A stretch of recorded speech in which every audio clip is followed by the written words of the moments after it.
Hello guys, তো আজকে চলে এসেছি একটা রেসিপির ভিডিও তোমাদের সঙ্গে শেয়ার করতে। তো আজকে আমি রান্না করছি মটনের পাতলা ঝোল। তো তোমাদের সঙ্গে সেটাই শেয়ার করব। তো দেখতেই পাচ্ছ আলুগুলো আমি কেটে নিয়েছি আগে থাকতেই। তো কেটে এখানে নুন আর হলুদ দিয়ে ভালো করে লাল লাল করে ভেজে নিচ্ছি আলুগুলো। আর একদিকে তো মটনটা আমি ধুয়ে পরিষ্কার করে রেখে দিয়েছি। এখানে 1 কেজি মতো মটন রয়েছে। তো দেখতে পাচ্ছ আমার আলুগুলো লাল লাল করে ভাজা হয়ে গেছে, তো উঠিয়ে নিয়েছি ওগুলো। এখন কড়াইতে তেল গরম করে নিয়েছি ভালো করে। তো তারপর এখানে দারচিনি, এলাচ আর তেজপাতা দিয়ে দিয়েছি।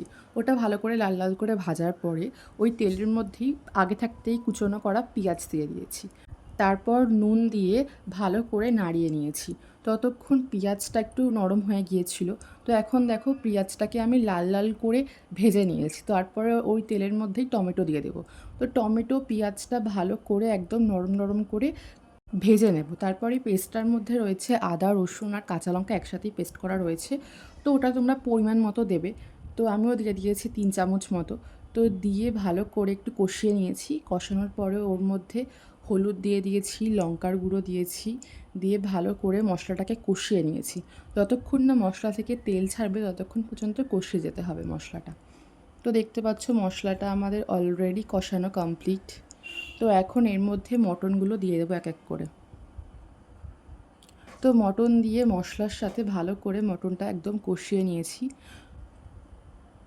তো এখন মোটামুটি ওই 25 মিনিট মতো ভালো করে কষিয়ে নেব। তো তারপর এর মধ্যে একটু এভারেস্টের মটন মশলাও অ্যাড করে দিয়েছি আমি। তো ভালো করে একটু নাড়িয়ে নেব মশলাটার সাথে। দেন আমাদের দেখতেই পাচ্ছ মটনটা অলরেডি কষানো কমপ্লিট। তো এখান থেকে তেল ছাড়তেও শুরু করে দিয়েছে মশলা দিয়ে। তো তারপর প্রেশারের মধ্যে মটনটা দিয়ে নেব, তার সাথে একটু গরম জলও অ্যাড করব। পরিমাণ মতো তোমরা জল দেবে, আমিও যতটা প্রয়োজন ততটাই দিয়ে দিয়েছি। তার মধ্যে আলু দিয়ে দিয়েছি। তো দিয়ে প্রেশারটা এবার বন্ধ করে দেব। তো তারপরে মোটামুটি ওই 15-16টা মতো সিটি পড়বে। সিটি পড়ার পরেই আমাদের মটনটা অলরেডি সিদ্ধ হয়ে যাবে। তো তারপর ওপর থেকে গরম মশলা দিয়ে দিলেই আমাদের মটন অলরেডি কমপ্লিট। তো তোমাদের ভিডিওটা কেমন লাগলো তোমরা অবশ্যই কমেন্ট করো। আর এরকম রেসিপির ভিডিও পেতেও আমাকে কমেন্ট করো। দেখা হচ্ছে নতুন কোনো ভিডিওর সঙ্গে। ততক্ষণের জন্য